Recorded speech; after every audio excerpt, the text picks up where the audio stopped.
Let's be real, life is messy. We all wrestle with loneliness, guilt, and shame. Having a supportive community and the right resources can make all the difference. That's why we started Healing Unscripted.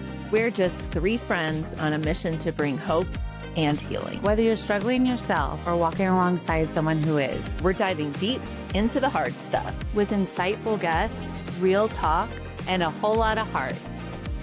Join us on Healing Unscripted.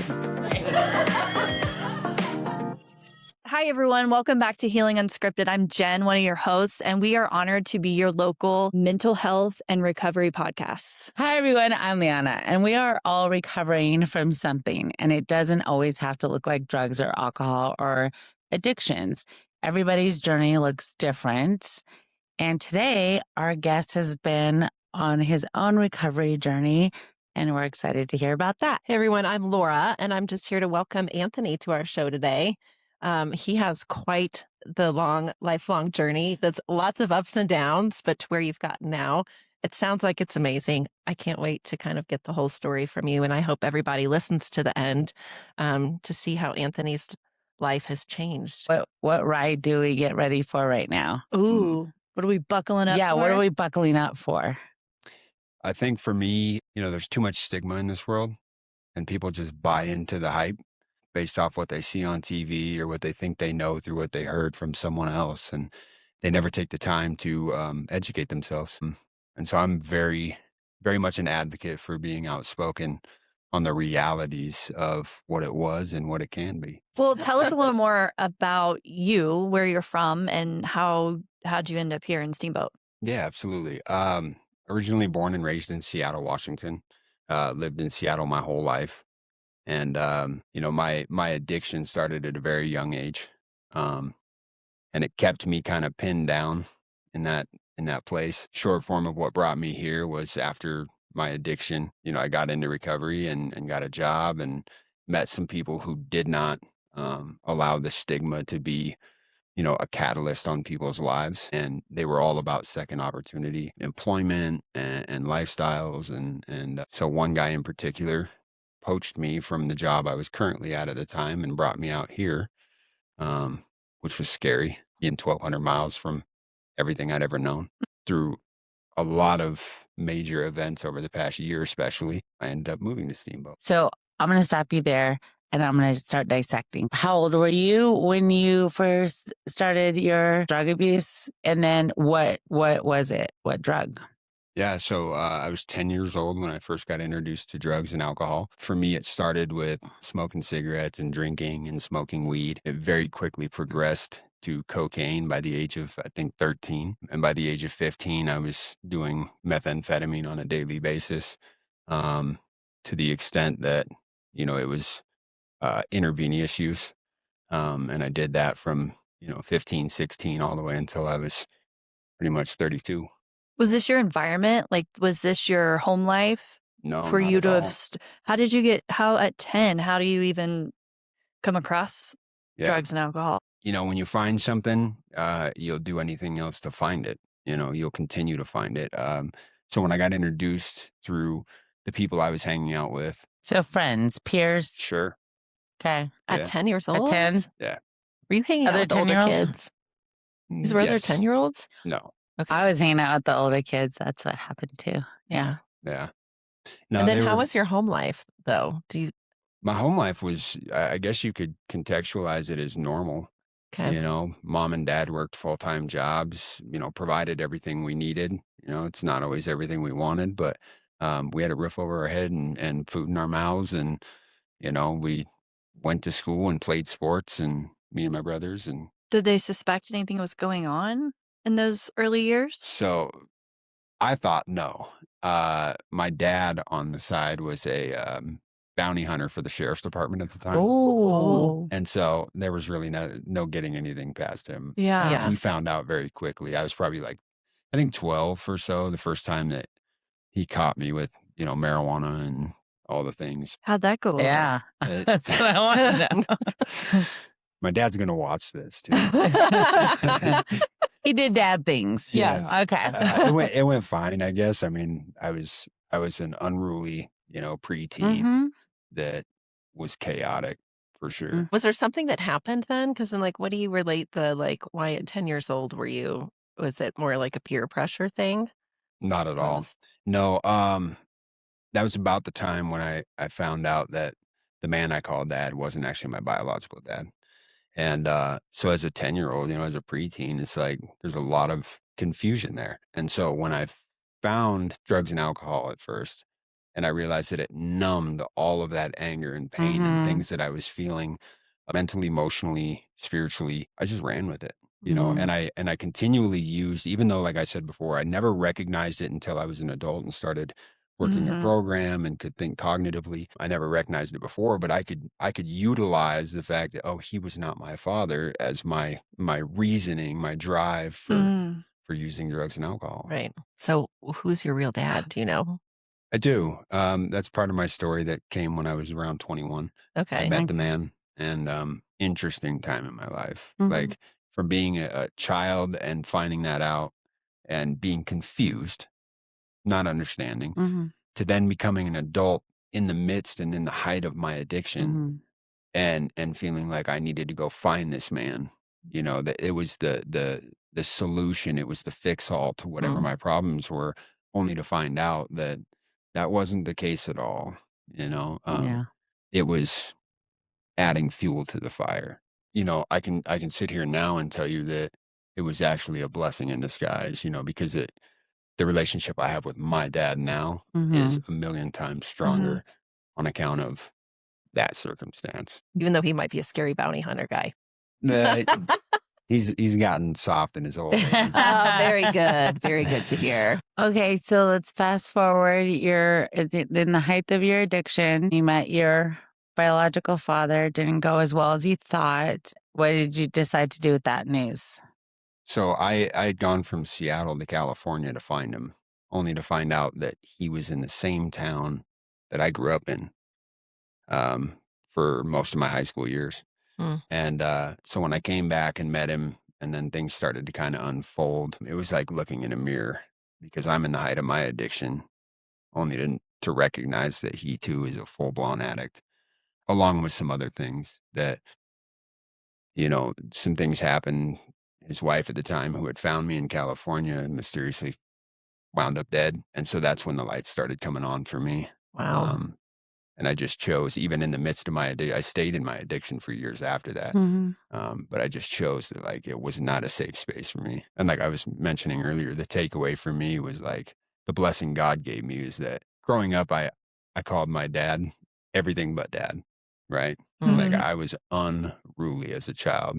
So God bless him for, everything he did. But in having to go through finding my biological father and experiencing all that was that now I just call him dad, right? mm, And that friendship, that relationship is leaps and bounds from what I ever thought it would have been. that's I love that. lovely. Well, what kind of poo hit the fan for you to want to change? Oh yeah, Great, that's a good Something one. had to hit the That's a good fan. one. Yeah. great question. So I have, and it's nothing I'm proud of, but I'm also the type that will never shut the door on the past because it made me the man I am today. I have an extensive background in being incarcerated. That was part of my addiction, was committing crime to stay loaded, to commit more crime to stay loaded. It was insidiousness, right? So in 2015, I got arrested and went to prison. In Did Seattle? correct. Yeah, in Washington. I did 2 years, got out. And then within the next 10 months, I had spent 5 months in and out of jail. But then within 10 months, had been arrested on more felony charges. And this time I was sitting in jail and I was looking at 10 years in prison. Wow. Um, and mind you, while in jail waiting to go to trial for this 118 months, I was still getting loaded, and In then prison? in jail. Yeah. Jail and prison both. You can get anything as easily in there as you can on the streets. You can? Absolutely. Laura, I didn't know this. Yeah. I'm so silly and gullible. Why is that happening? Yeah. This is awful. It's a good Do you question. know this? Mhm. It's a way of Shut life. up. Yeah. So Were you functioning and working your everyday life? not at all. Okay. No, my everyday life back in those days looked like getting loaded Mhm. and then doing whatever I had to do to get the financing to get loaded again. Okay. And that was it. And then there was bouts of being arrested in between all that. When I got rearrested, February of 2018, I was getting loaded in jail. And then March 14th of 2018, I'm sitting in my cell one night and I'm high and it's the middle of the night and I'm wide awake, in this little 6x9 cell. And a guard walked by, stopped at my window, and I was zoning out looking at the wall. And he walked by, stopped at my window, and then disappeared. And then I heard him coming back around, and I never looked up because I was so high. I was just disoriented. And he stopped at my cell again, and he opened the door, and he kind of stepped in a little bit, and then he shut the door and left. And when I came back to my own consciousness, and wasn't zoning out anymore, I looked over, and he had set a Bible on the floor. And I couldn't move. I just sat there. But in the middle of the night on March 14th, I just sat there and I cried. And the next morning, I was clear-headed. I was clean. The drugs were out of my system. I went and filled out a service kite to the chaplain of the jail. And I just said, I need your help. Like, I have a drug problem. I need help. So in county jails and in prisons, usually within 72 hours, you'll get that service kite back from the staff, whoever you sent it to. It never came back. And I remember just sitting there with that Bible every day in my cell, and I'm praying, and I'm just trying to figure life out. And 7 days to the day later from me putting in that kite, I got a visitation, which was weird to me because nobody had ever visited me in jail. Wow. And I go up to this visiting booth, and this super tall man walks in the booth with a briefcase and sits down. And I'm like, I don't know you. You got the wrong guy. And he just started smiling, and he reached into his briefcase and he pulled out that service kite and he stuck it to the window. And he said, is this you? And I go, oh, okay. So you work for the jail. And he goes, well, funny story. I have no direct correlation to this jail whatsoever. He said, I'm a prison ministries coordinator for treatment facility that I was going to. So he goes in and out of jails and prisons and helps guys get into treatment and find reintegration in life. Wow. Like Literally what you're think about that. to start doing. Yeah. Oh my God, stop. Wait, can I ask, did you know God before this moment? I've known God my whole life. I grew up Okay. in the church. Ballpark, like 14, 15 years old, I had, a circumstance with a interim pastor who was a military chaplain and came in and into our church after our pastor retired. And he just started tearing the church down in a very conformist way and just blasting members, about dumb stuff, trying to cast them out. And I was one of them. I was a drug addict. I was, a crazy kid and don't trust him. And he's not welcome here. And Wow. so that was the first time that I kind of just went, okay, this is what God's about. Yeah. Yeah. No thanks. Some church hurt. Yeah. Yeah. I was Yeah. like, no thanks. Mm-hmm. And I walked away from church for a very long time. Sure. And God. Okay. I am just still mind blown that your addiction just can continue while you are incarcerated. What in the Sam Hale? Who wants to going circle on back here? to that? We have to circle back around because my mind will not Let it go. stop. Like, where is our mental health and recovery in the system? Girl, It's just not there at all. why are we here? That's a great question. I mean, talk about a major flaw in our Mhm. system. Yeah. It's like, Massive. I it's mean, like I they just, create. they probably don't want, monsters but almost they in don't want prison. people going through withdrawals because they're not going to be able to handle that. So I'm sure they're thinking it's just easier.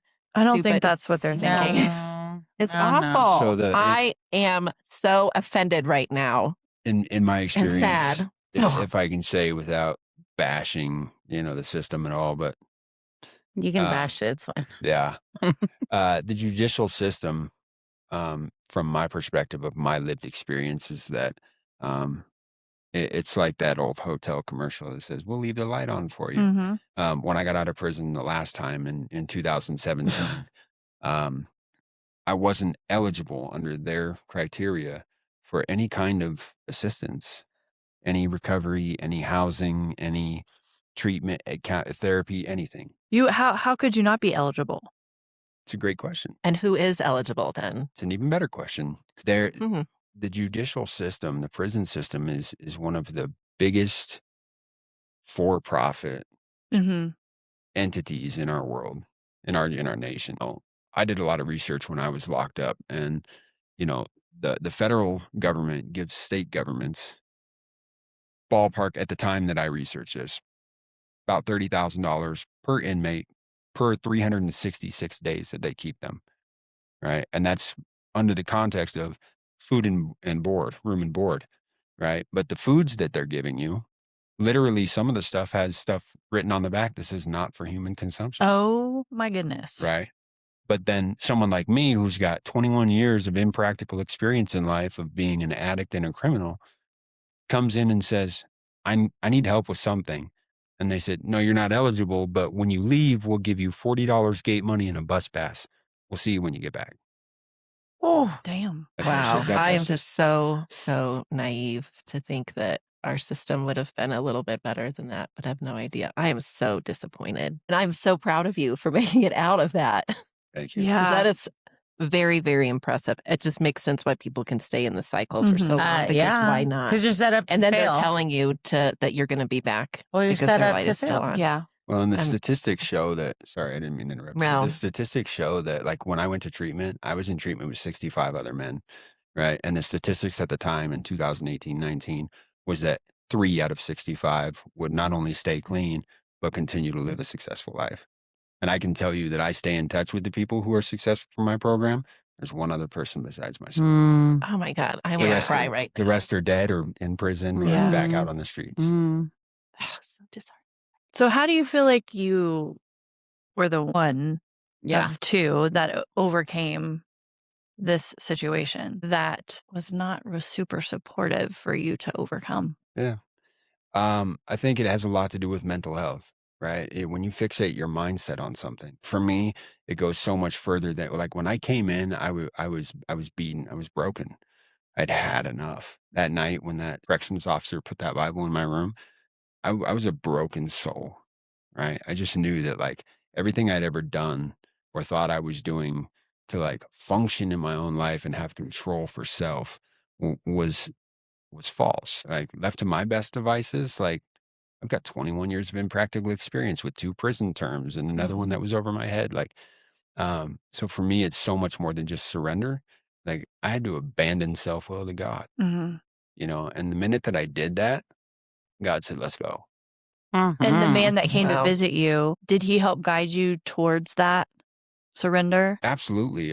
He's still one of my best friends in my life today. Yay. He's since retired from that treatment facility, but he still does a lot of work with judicial youth, adults, court systems, all of it. As a matter of fact, when I called him when I applied at the health partnership to tell him, like, hey, I'm applying for this job, but you'll never guess what the job is. And he's like, what? I said, judicial advocacy. And he just started laughing. He's like, God's so good. Yeah. That's so great. good. Yeah. Okay, so silly. she Love that. came to visit you and said, this is what I do. And what happened from there?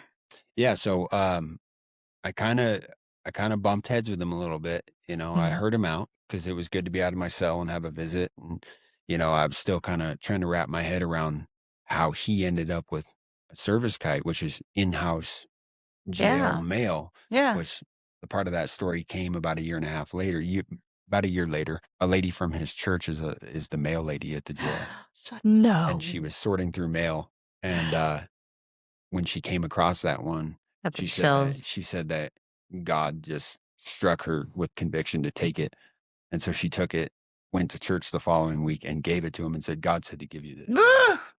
Man, Come it's on. good. It's good when you have a relationship that's so close that you know what you're supposed to do when on. something lands in your hand. And Yeah, that is that's so true. the truth. And that's with people, with things, with objects.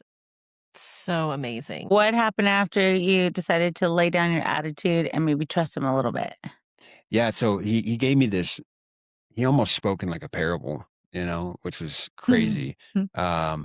And my walls went down at that time. And the basis of what he was saying is, like, pretty much, he put his hand on the brick wall in the visiting room And he said, you can stand here and think you can walk through this wall your whole life, but at some point, someone's got to show up and be transparent with you and let you know that you look like a fool with blood running down your head and you're still on the same side of the wall you've always been on. Huh. And Good. I'm just like, shut up. What? And I said, okay, I'm listening. And he goes, have you ever tried anything different than what you've always done? And I'm like, now we're talking in riddles. I'm like, no, Yeah. I guess I haven't, And he goes, let me work. Let me do my job. Trust me. I said, okay. So then I believe it was May 11th. I sat in jail for another couple months. May 11th, we went to court, and I was expecting the stereotypical throw the book at him, lock him up. He's a menace to society. And the prosecuting attorney was saying all those things. And I witnessed something in the courtroom that day that in all my time of being in courtrooms, I'd never seen in my life. The judge yelled at the prosecuting attorney and said if he didn't shut up, he was going to hold him in contempt.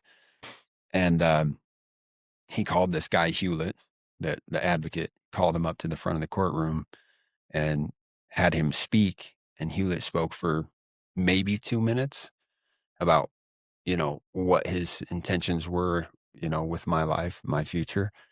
And Hewlett no more than made it back to his seat after he finished speaking. And the judge said, Mr. Gates, don't go anywhere. I'm sending him with you today. Oh, Wow. And then he looked at me and said, don't make me regret this. I don't ever want to see you again unless it's beneficial. Wow. And so later that day, 1:00 that afternoon, I walked out and, I had an ankle monitor on. I was on house arrest, but I got released into treatment. And that began a journey that's been almost unbelievable, even for me, living it. So And how old were you when this happened? I was 32. Okay. Yeah. Okay. So my clean date is March 15th of 2018. So if I stay willing, March 15th of this year, we'll have 8 years of continuous clean time. Yeah. Congrats. Yeah. Thank you. It's fantastic. Amazing. So the journey's just been, like I said before, unbelievable. Even for me, I got out, I went into treatment. I didn't want to stay. I wanted to go get loaded. I wanted to go back to my old life. But there was little things that kept popping up throughout, the beginning where it was almost like magnets on my feet. Like I couldn't leave even if I wanted to, Oh, God had June- you. He was holding you down. 100%. The first God shot or Yeah, glitter you could bomb. call it glitter Glitter bombs. bomb. June 15th of 2018, I woke up one morning at the treatment facility and usual routine, I went and got coffee and then went back to my bunk to get cigarettes. I'd been smoking for, 18 years at this point. And as soon as I opened the drawer, I was repulsed by the idea of smoking. And I quit cold turkey that day. Whoa. The next day, I joined the treatment running team, health Smart. fitness team. Would have been smart, yes, for most people. A day later, we went on a 3-mile run. We come back. I'm running up 5 flights of stairs to go back to the treatment intake room. And I reached for the door and I blacked out and collapsed. Oh. And I woke up in the hospital and found out that I had a cystic lesion the size of a softball inside my right lung. Oh boy. So that was kind It's of a kinda good that blessing that then. happened. Yes. Absolutely. Like I said. So yeah. Glitter bomb. Yeah. That was a glitter bomb in your lung, kind of like telling you something's got to change. Literally. Wow. What did they have to do about that? Yeah. So I went through all the pre-op appointments leading up to it, blood thinners, all sorts of stuff. And then I want to say it was like August 6th of 2018, I was supposed to go under the knife to have 2/3 of my right lung removed. I went in for a pre-op appointment the day before and the doctor said, we cannot do this surgery tomorrow. I have to fly in a heart surgeon from New York. And I'm like, what does a heart surgeon have to do with this lung? And he said, I found an abnormal vessel coming off your heart, pumping blood directly into the cavity of that lung. If I would have gone in and cut out 2/3 of You your would have right bled lung, it. you'd have bled out in seconds and no one could have saved you. I went under the knife and had about 2/3 of my right lung removed. And then that abnormal vessel cut and my heart cauterized. Good Wow. griefuses. So that was over 5 months. And just how in that short 5 months things could have changed. Like if you didn't change, what would have happened to this softball size died. thing? And in your Or if that lung? had You'd have happened in died. jail, And Yeah, no then one would you have would known have what gotten to the do. treatment. And if you No. wouldn't have decided, and then, oh man, There's just So so many much. layers. So much. Okay. So, Woo. so after surgery, the surgeon came in. He said after doing all of his, stuff with his team to diagnose the cause of, he said that it was the extensive drug and cigarette usage that had caused that to happen at such a young age. It'd be like getting pneumonia at a young age and your lungs aren't developed. So the scar tissue just stayed in there. And Okay. over the years of all the toxins going into my lungs, just built and built and built. Wow. And so the takeaway that God gave me is that even after I got clean, my addiction tried to kill me. Uh-huh. Ooh. Uh-huh. Oof. So Oh, wow. Yeah, I've never It heard of just that. keeps getting better. No, it gets even better. Holy It's crazy. moly. I wonder if that's why you didn't have like your body was like, no, gross, because Your body was already maybe telling you, like, your lung you're was done. like, You're yeah, you're there. not putting one more thing in me. for sure. Absolutely. I mean, whatever. We can analyze it all day. Wow. Yeah. Wow. But, okay, so you let's only keep going. have like a third of your right lung? Yeah. That's a big deal too. That is a I big mean, deal. luckily Sure. you have one solid left lung, but Yeah. Do you feel it ever? Absolutely. Especially moving High out here. altitude too. Moving Yeah. out here is very strenuous, going from sea level to here. Yeah. Mm-hmm. It was pretty drastic, but I made a commitment to myself. Like I would never allow that to deter me from doing things, all in. After the surgery. Came out of surgery. He informed me that the cause of it was my drug usage, and then told me I would be in the hospital for 14 to 21 days. I had vacuum hoses in my chest cavity. You ready for another and gunshot? drains. Yes. Wow, Wait, good us. stuff. glitter bomb. So they had to put me on. I'll say this first. They had to put me on fentanyl coming out of the surgery, which I was very adamant going in. I'm an addict. I cannot take that risk. And he told me either you do it my way or we don't do the surgery because of the long-term effects will be detrimental to you. Mhm. Huh. I said, okay. So we had a plan. Came out of surgery. They put me on fentanyl and it made me deathly ill. They took me off the fentanyl and put me on a Dilaudid. And by day 3, I was off of all narcotic medications. Day 3. Good grief. Which they weren't really wanting to do that. But they said, if you can handle it, then, and I just kept praying. I had people coming in praying over me and showing up. And so then again, 14 to 21 days, I was supposed to be there. And they weren't going to take the vacuum hoses out until at least like day 10 and then day 15. On day 4, they removed the first vacuum hose. And then the next morning, the doctor came in, and here's the God shot. He stepped inside the door, but wouldn't come in the room. And he was like trying to talk to me from a distance. I said, why don't you come over here and talk to me? He said, you have some sort of like supernatural healing going on, and it's freaking me out. Wow. Oh. And I just remember telling him, I said, the word you were looking for was divine. Right? Yeah, doctors don't really like to say that. Not at all. I know. And so that was day 5. And later that afternoon, they took out the other vacuum hose and stitched me up. And I think by 5 o'clock on day 5, they sent me home. Unreal. Wow. Yeah. That's pretty awesome. Yeah. So That's pretty divine. That is Yeah, fine. that's But pretty where good. was home? Because you had left the rehab right. when you collapsed. I went back to Oh, you rehab. went back to rehab. Okay. Yeah. So the rehab I went to, it was a year-long commitment. Mhm. And the first couple of months you do downtown Seattle.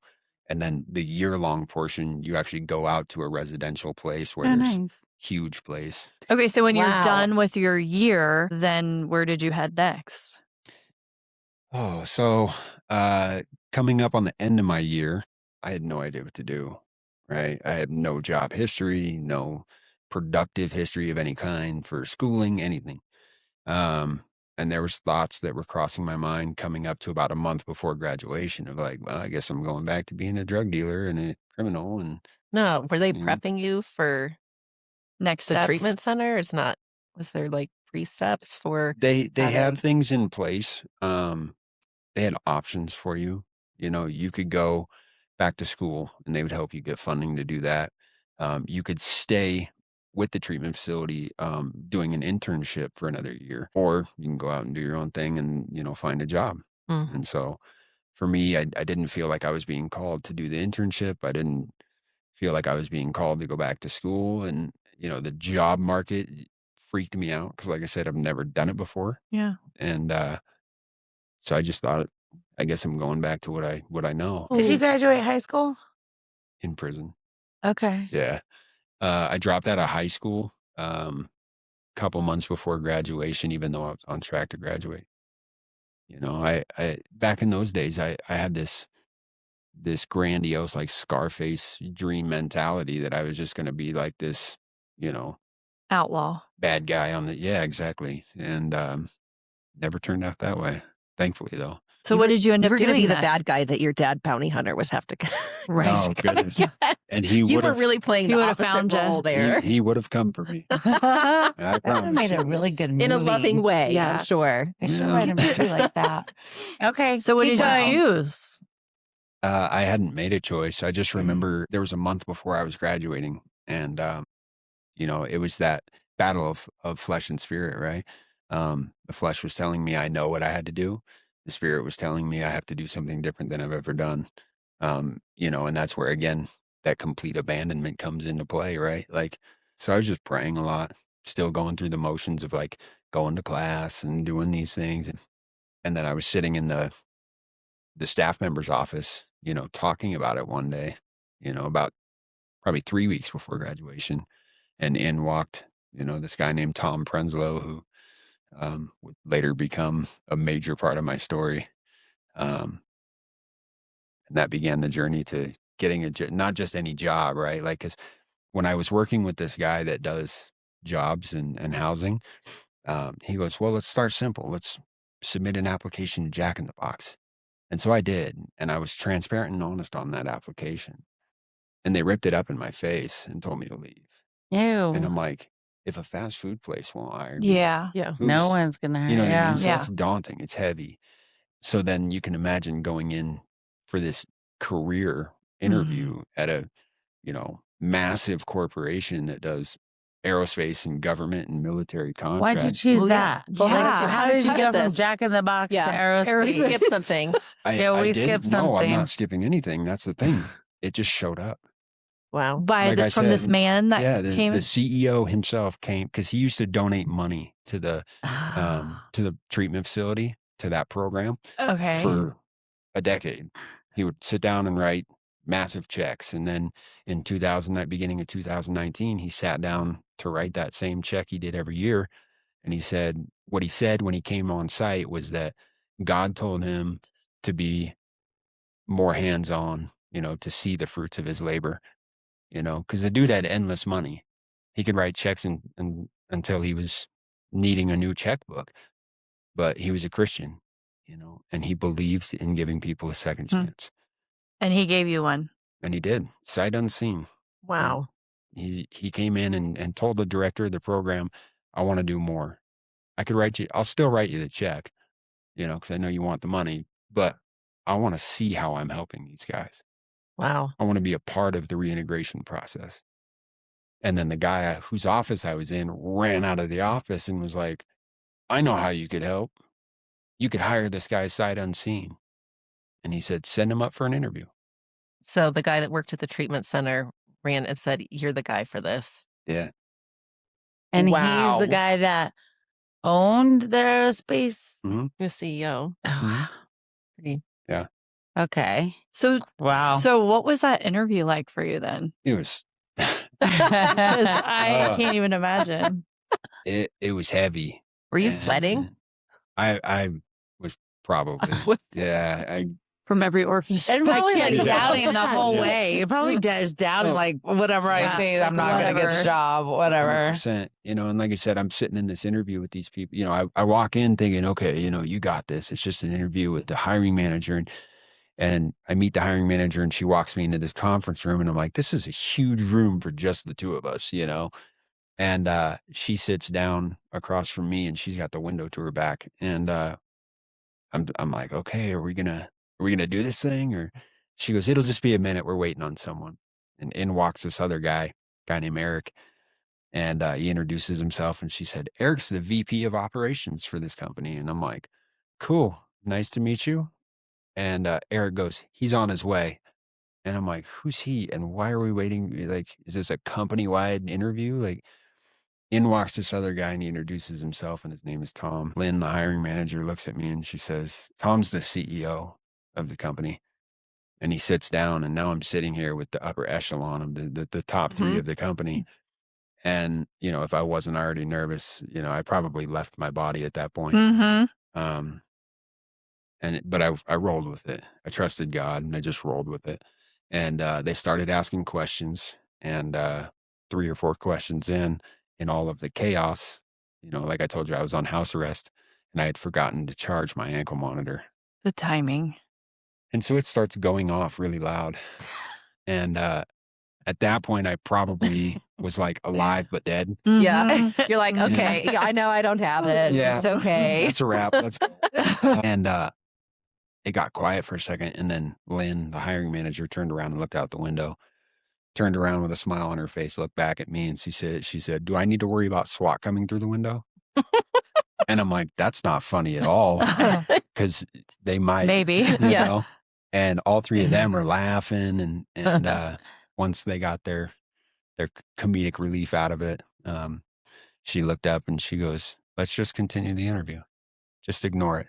And that was, you want to talk about another God shot. It was the first time I had this revelation hit me in that moment, that I'm sitting in front of 3 people who could go about their daily life and not care twice about me. But I'm experiencing people who have their own life. They've never experienced this life, and they're not basing anything off of the stigmas of the world, Right. you know? Right. And that While was your ankle huge. monitor's going off Yeah. too. And so Yeah. What amazing people. so they started asking questions again. I think Lynn asked me a question. I responded. And then Eric started to ask me a question, and Tom leaned forward and across Lynn, and he touched Eric's arm and he goes, I think we're done here. And I'm like, you drug me through all this for that? Now we're done? I've been done since I walked in the door. Yeah. I thought this was over before I got here. And he cracked a smile and he turned and he looked at me, and without even looking at Lynn, he said, have him on payroll by Monday. Wow. You must have Wow. been spitting. Yeah, I was beside myself for sure. Yeah. Like I was. What was your job? What was your position? So here's where it gets good. Because you don't even know what you're interviewing. for Yeah, at this yeah. point, You're just- right. You're just there It's just in an an interview. And You could have been the mail guy. I Right. mean, who knows? Yeah. well, Which is really technically your first job interview. yeah. Yeah, like Pretty real, much. real clear. hashtag Mhm. adulting Yeah, job Okay. interview. 100%. Wow. And so they hired me as a material handler It's like a Okay. It's like a to good drive forklift, you know, and take material from down in the shop and bring it up to the CNC shop to be manufactured. And I went in guns blazing, full-fledged, 100 miles an hour. And excuse me, 3 weeks in, the machine shop manager, who was my manager, came to me and he said, man, you got to slow down. And I'm like, when does a manager ever tell their employee to slow You're making them down? look Yeah. bad. Mhm. He goes, I don't have enough work to keep you at this pace, to keep you busy 40 hours a week, let alone give you overtime. And he goes, I don't know what to do with you. So either slow down or take some days off. And I'm like, nope. And later that day, Tom Prenslow comes walking through, the CEO. And he said, hey, how's it going? Now, mind you, I'm the first person out of treatment in the reintegration process that he had hired. So he came to check on me. He said, how's it going? I said, well, you know, this guy, he says I got to cut back hours or this or that. And he's like, no. And he went and got the manager and he said, whatever he wants to do it. And we'll do the paperwork side of it once you let us know. So the manager came to me. He said, what do you want to do? Now I'm looking around the room and there's all these multi-million-dollar CNC machines. And I said, I want to learn how to do that. Good for you. And he looks over at Tom, and Tom's across the room, and he goes, whatever he wants. So the manager looked back at me. He's like, all right, I'll hire a new material handler. So I spent the next 2.5 years training on running CNC machines. And I used to manufacture the housing units that you see on the wings of fighter jets that shoot missiles. That is so cool. So I did that for 2.5 years, amongst a few other types of things. And then Did you ever Wow. go back to that Jack in the Box and be like, in your face? Should have. No. Not necessary. That would deflate the glitter bomb. Mhm. So then I worked there for 4 years. And in that 4-year window, I went from a material handler to a CNC machinist. And then Tom came to me in end of 2021. Said, well, how you like it, man? You've excelled. You've reached your salary cap. You can't go any higher doing this. And he said, you want to learn something else? I said, I'd love to. And so I got promoted over to logistics coordination. So I was in a warehouse. I was doing everything from parts movement to parts counting to shipping and receiving to explosive handling. And I did that for the duration of the time that I worked for the company. Wow. What did you learn about yourself during that time? That when I get out of my own way, I can do anything I want. Yeah. That there is no such thing as the sky being the limit, Mhm. you know? And that, I mean, it's continued to prove itself even now. During this time, did he hire other people from that He hired like 15 rehab? people after me Goodness. out of the same exact treatment facility. So he was a man of his And word. how did they do?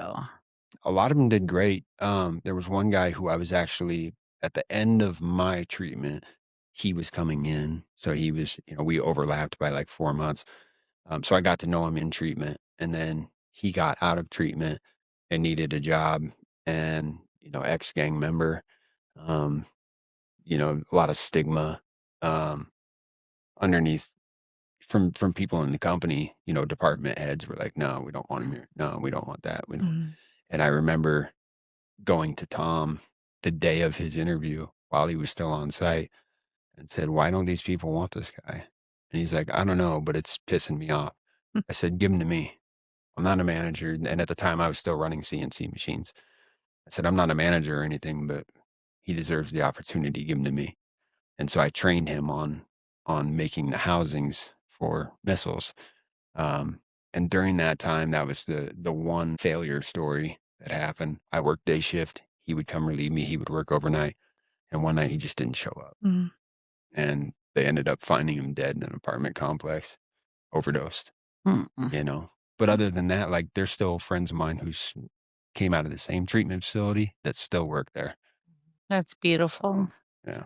So then how did that take you to Meeker? Yeah. You ready? Turn the page. Ready for Next it? chapter. It's good. 2022, we got news kind of in the first quarter of the year. Tom came before the company and said, I'm selling the company and retiring. And nobody was happy about that. And so he sold the company, he retired, he left. And a month or two later, reached out to him, and I stayed in contact. And I reached out to him just to wish him happy retirement, see how he was doing. And he sent me a picture of him standing on a bridge over a river with snow in the background and the sun setting. Hmm. And I'm like, yeah, good for you. I'm happy for you, shaking my fist. But Yeah. I said, that's beautiful, man. And he goes, yeah, but something's missing. And I'm like, okay, do tell. He said, I want to poach you from the company to come out here and run everything I own. Wow. He So- liked you.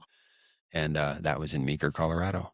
And so he flew himself from here to Seattle, and we met at an airplane hangar where he stores his airplanes, and we had an interview, sit down, meeting. And I asked him what all the job entailed, and what he said to me changed my life forever. He said, I've watched you for the past 4 years that you've worked for me, and I've learned a lot from you.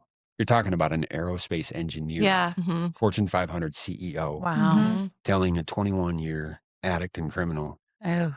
that he's learned something from me. And he said, what I've learned is that nobody knows what you want out of your life more than you. And no one else knows what you're willing to do to get it. So as far as what the job entails, I need you to make sure my life functions. As far as all of the numbers and the, paperwork stuff, he said, I want you to go home. I want you to pray about it, think about it, do some homework, and call me when you're ready to talk. He wanted me to go create my own salary, create my own future. Wow. And so I did. I went home and I spent about 2 weeks researching national averages of, median, salaries for all different types of jobs, and then joining them and doing all this stuff. And I called him. I said, I'm ready. He said, I'll be there tomorrow. So he flew himself in. We met again. I laid the paper on the table, and he looked down at the paper and he goes, done. Everything I asked for. Wow. Done. Wow. I'm like, okay, where's the cameras? Like, Yeah. this is What's like, the catch? Yeah. I'm gonna get punked or What'd you something. ask Yeah. So I'm so nosy. no, you're fine. I need to know. So being that I had never, built a ranch, right? Yeah, I have construction background, I had some odds and ends like side job stuff. But being that I'd never built a ranch before, right? Or know anything about what it looks like to manage somebody's, vehicles and airplanes and helicopters and houses. I took the national average of all the jobs combined, found out what the median was for all of those, and then reduced it by $10,000, and came at him with a starting salary of $67,000 with a yearly raise and bonus for the first 5 years, right? I think I asked him for like 4 or 5 weeks PTO per year. And then I just put in there that we would have to figure out housing and vehicle stuff, and he's like, whatever you need is done. Was that more than you were making over there? Oh, yeah. Okay. Yeah. Yeah. The cost of living in Seattle versus what you make out there. Like, I think when I left Seattle, when I left that company, I was maybe making 58,000. Okay, which is really good. So But sorry, I'm so nosy, but I don't know why. That doesn't matter. Yeah. I'm like, I need to know numbers. Okay. Jeez. So how Wow. long were you there then? In Meeker, Uh-huh. 2 years. And why did you leave? It's about to get heavy. June 25th of last year, I was working at his house and went home, and his wife called me, and she asked if I'd heard from him at all during the day. And I said, no. He left here this morning, going to do a test flight in his helicopter. I'm sure he's just out doing what he does, And 7 o'clock that night, June 25th, we started a missing person search party. I was up all night, going all over the ranch looking for him, all the places I knew he would land his helicopter. 3 o'clock in the morning on the 26th, we got a phone call from an investigator through the FFA and the NTSB, saying that they were able to get GPS tracking from when he was on federal radar. Mm-hmm. When you're in the flight industry, everything above 1,000 feet above ground level, you're on federal radar. So they sent us the coordinates, and we went. One of his brothers and I, the FAA and NTSB said they couldn't send out a search party until daylight. But one of his brothers and I were just like pushed to go, and we had nowhere to really go off. We were going off of an air coordinate, Yeah. So we went out in that area, and we just trusted that, we prayed, trusted that God was going to lead us. And we started hiking up the mountains, and 6 o'clock in the morning on the 26th, we got to the top of a mountain, out of the 8 or 9 mountains that were all in a cluster where the GPS coordinates showed him. And it's another blessing, right, from God. It was the only one of the mountains that had any clearing on top. Hmm. Wow. Everything else was covered in tree canopy. And we turned around and looked down the opposite side of the mountain we had just climbed up to see his helicopter at the bottom. Wow. And he didn't make it. I'm so sorry. So, That's a big loss for you, I know. yeah, it's tough. Very tough.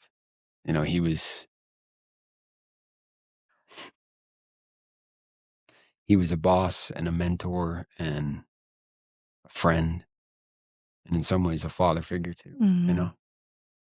So we spent the next month and a half, his family and I, going back to Colorado Springs and Seattle to do memorial services. August 4th, we were in Seattle for the memorial service, and my dad had come up from New Mexico to stay on the ranch to take care of things while we were all gone. And my dad called and said, "You need to get home now." And so I drove through the night and got back 9 a.m. on August 5th. And by 1 p.m. on August 5th, the sheriffs and the fire marshal had come on and said, "This is a forceful evacuation. You have to leave now. What? We're not coming back in here to get you." And Acre fires. the Lee fire started 10 miles west of our ranch, and our ranch was the first to get taken. Oh my Wow. goodness. So when that happened, my dad and I stayed for 5 hours on the ranch after the sheriffs left and the whole family left. Moving stuff, preparing stuff, trying to find my stupid cat who was in the truck the whole time. Mm. But stayed for 5 hours, and then we had no choice. It was coming. Like, we stood out there. I've got pictures. We stood out there and watched it roll over the hills like water on a windshield. And so when we finally were forced to leave, I have a friend that lives up here who had just bought a new house and had an apartment on the property. And I called him. I said, "Hey, man," because he asked me to stay in touch with him about the Lee fire. I said, "Yeah, we're being forced out." He said, "Well, if you need somewhere to go, come here." So my dad and I drove and came and stayed up here. I was driving back and forth to Meeker every day with my dad to go down there and try to get on the ranch and check on stuff. Due to certain circumstances, after about a month of doing that, the writing was on the wall. Like, I think when we talk about mental health, right? I think there's a correlation spiritually as well with that, right? Mhm. For me, the mindset that I have is that the longest journey I'll ever take in my life is between my head and my heart. Mhm. And if those two things aren't in alignment, then it's destined for trouble. And the writing was just on the wall. I went through an identity crisis in that time because I had, even at 7.5 years of clean time, I had placed who I was as a human being in all contexts in this person Mhm. and this location, right? And now both of those are stripped away at the drop of a dime. Mhm. So who am I now? Yes. And the takeaway, I just remember standing out there praying, and I'm like, "God, who am I now? Now I'm just an addict who is clean with no identity." And he's like, "If you trust me, I'll show you." And I said, "Well, where am I supposed to go?" And the same guy who told my dad and I to come up, he said, "Hey, man, I don't know if you even want this, but the apartment's yours for as long as you need it." And I'm like, "Okay, well, that solves that problem. I don't have to act or react impulsively over circumstances, right? Right. I can stay calm in the midst of the storm." And so I moved in there and I left that other job. And I'm like, "Okay, God, like, you want to show off? Like, Yeah. Now what what? do I Yeah. do for work?" And somebody came to me from the program and they were like, "Hey, do you know anyone who knows how to do construction stuff?" And I was like, "Well, I do." She said, "Well, you're hired and I'll pay you this much." And I'm like, "That's way too much." And then I started researching it and I'm like, "That's actually less than the average hourly wage here." And I said, "Okay, show off, God's showing off again." And then I got a job at the foundry very temporarily, which then transitioned into getting this job with the health partnership. But it's like, I just remember that moment where I'm like, what's my identity now? And it's like, why should I have to compartmentalize that as a human being mentally? Why do I think that it's a priority that I have to be in control of what my identity looks like? Mhm. You know? Sometimes your identity is just being a son of Christ, and that should be Ooh. good enough. 100%. It is good enough. Yep. Because no matter what our circumstances are, we're always that. Because Mhm. they can change at any moment. And that's what, At any that's moment. what, That is our core. yeah. Yeah. How many times I've moved, the kids love to remind me of this. How many times I've moved in the last 8 years? It's like 7 times. Crazy. But so, like, yeah, I haven't been able to put my identity in anything except for who I am now, and I can be strong in that. And so I love that. Can be a movie and I would watch it Mhm. over and over. This would be like The Shack, which I love that movie. Yeah. This is such a and you're really beautiful at telling it. You should write a Mhm. book. I actually started writing. There you go. Not a book, but No, you should Your write it's this. one of my things. This should be one of your things. It is a miraculous story. And Wait, you did tell it very you well. tell everyone what your job that you're about to go into is? I know you told us, but I don't think you said.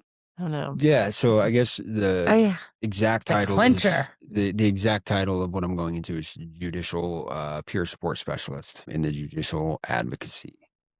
Woohoo! And full Thank you, circle. Jeanette. Full That is Full Yeah. circle. the Yes, perfect coming back example of around. full circle. But he did say that earlier, and we did do a little.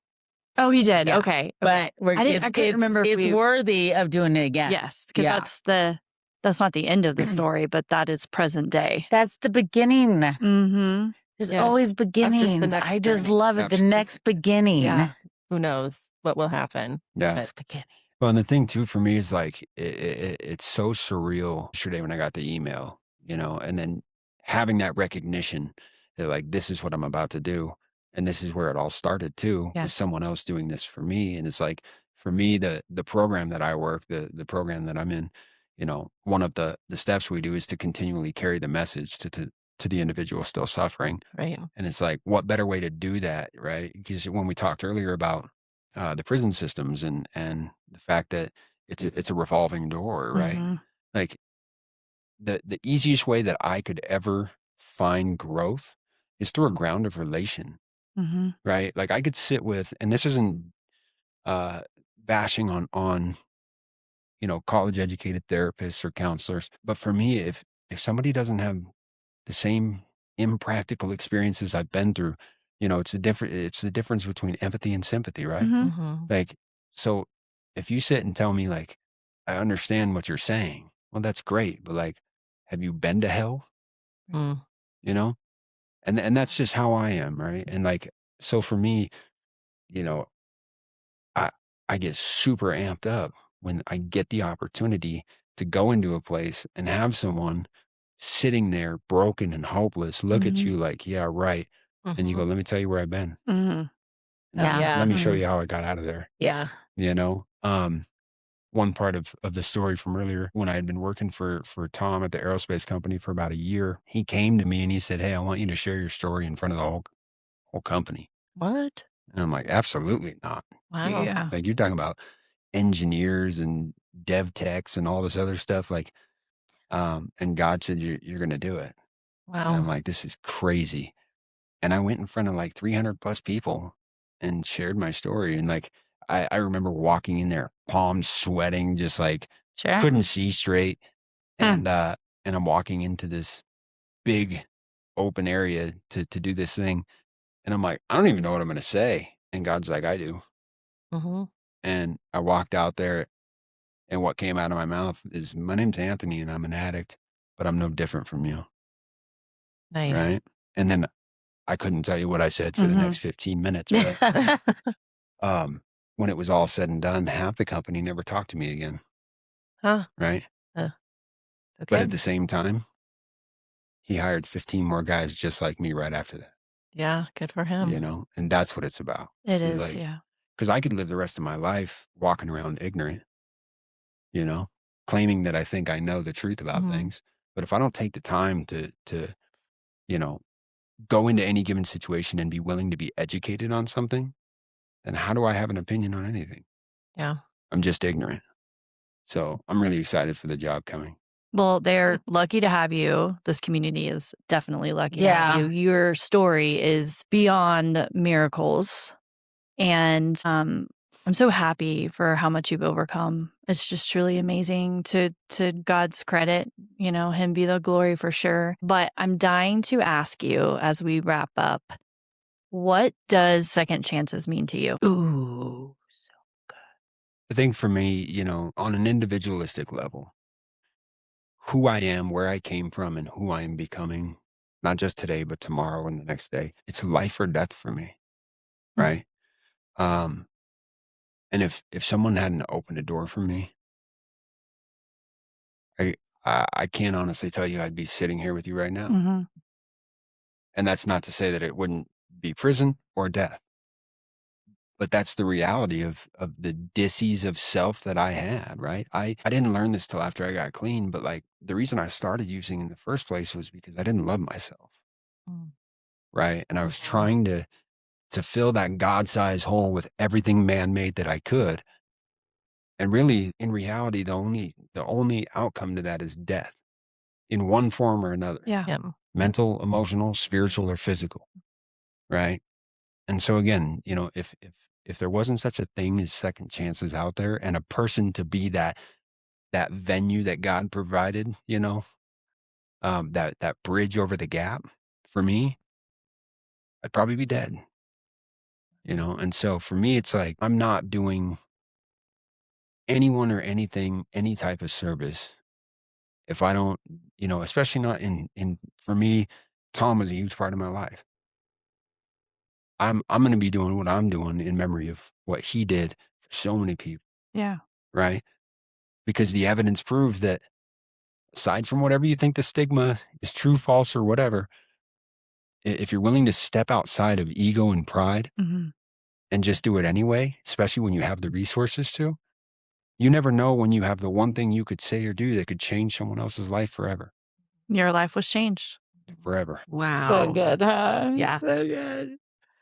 You did such a beautiful job. You're so humble, and you shared your story very clear Thank and you.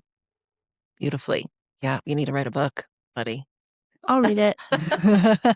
And then someone will create the movie.